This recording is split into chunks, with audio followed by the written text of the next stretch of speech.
Assalamualaikum warahmatullahi wabarakatuh. Saya penyuluh kehutanan dari KPH Latimojong atas nama Ida Harun. Jadi saya bertugas di wilayah binaan Kecamatan Ponrang dan Kecamatan Bukon. Untuk tanaman kopi ini dikembangkan di Desa Tampumia, salah satu desa dari Kecamatan Bukon. Kopi ini dalam pembudidayaannya dia ditanam dengan jarak 2,5 sampai dengan 3 meter. Dan tanaman penaungnya itu adalah seperti alpukat, suren, dengan bisa dikasih jarak 5 sampai dengan 7 meter. Tanaman kopi ini dengan jenis tanaman kopi Arabica, penanamannya itu diharapkan dengan umur 1,5 tahun sampai dengan 2 tahun itu sudah bisa berproduksi. Kemudian untuk mendapatkan bubuk kopi yang berkualitas tinggi, yang berkualitas bagus, dalam pemetikan kopi itu menunggu sampai dia berwarna merah sampai dengan merah kehitam-hitaman seperti ini. Jadi kopi yang belum terlalu merah itu untuk menjaga kualitas dibiarkan dulu sampai dia merah betul, baru dilakukan pemetikan seperti ini.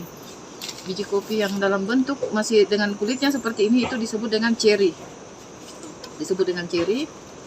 Nah, kenapa tanaman kopi ini bagus dikembangkan dengan suhu kelembaban yang sangat tinggi? Karena di daerah dingin itu kopi ini bisa berkembang dengan cukup baik. Kopi salah satu kelebihan dari tanaman kopi ini, kadang dia itu berbuah tidak mengenal musim. Jadi setelah pemanenan seperti ini, nah muncul lagi bunga-bunga untuk memunculkan lagi buah yang baru. Untuk pengolahan pasca panen, kopi yang telah dipetik dalam bentuk cherry itu biasa dipanen oleh petani itu sudah dalam bentuk karung. Ada dalam bentuk karung itu, buahnya itu telah ditampung di dalam karung, kemudian dituang ke dalam mesin penggiling seperti ini untuk mengupas kulit luarnya. Jadi setelah masuk keluar di sini ditampung lagi. Nah, setelah dia terkupas, dia nanti akan bentuknya seperti ini.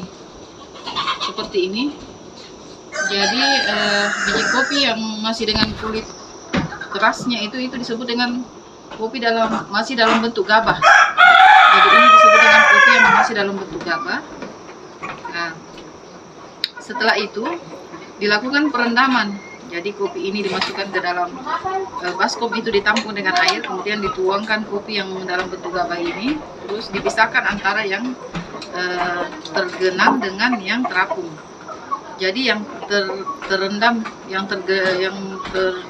ke dalam itu adalah kopi dengan kualitas yang bagus, sementara yang terapung itu dengan kualitas yang agak rendah, tetapi itu tidak bisa dibuang, disortir saja.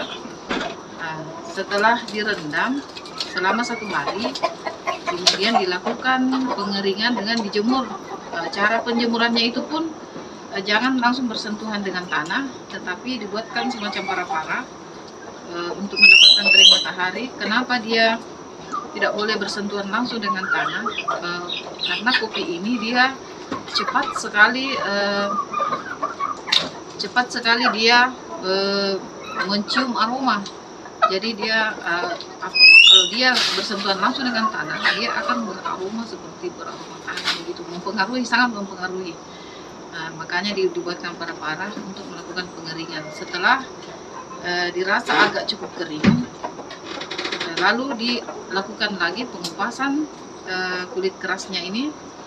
Jadi dikupas lagi dia kulit luarnya itu.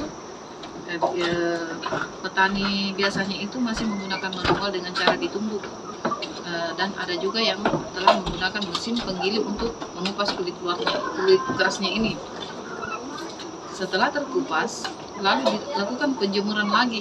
Penjemuran kurang lebih itu 1 hari untuk mencapai kadar air 12. Ya, dengan kadar air 12 itu sudah dihentikan pengeringan. Lalu setelah pengeringan ini, itulah biji kopi ini disebut dengan green bean. Green bean ini siap untuk dilakukan sangrai. Disangrai itu sampai dia berwarna coklat kehitaman. Jadi tidak boleh juga terlalu hangus yang betul-betul hitam, tetapi kopi yang bagus itu, biji kopi yang bagus sangrai itu adalah yang masih berwarna coklat tua. Nah, setelah disangrai itu, lalu kemudian dilakukan penggilingan lagi untuk mendapatkan bubuk kopi.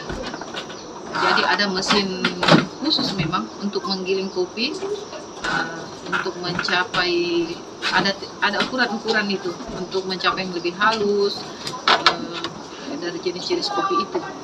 Setelah dilakukan penggilingan, lalu dilakukan pengemasan. Nah, pengemasan ini bisa menggunakan brand apa yang disepakati oleh kelompok tani. Seperti itu barangkali penjelasan singkat bagaimana teknik pembudidayaan kopi jenis kopi Arabica dan sampai pada proses pasca panennya. Demikian, Assalamualaikum warahmatullahi wabarakatuh.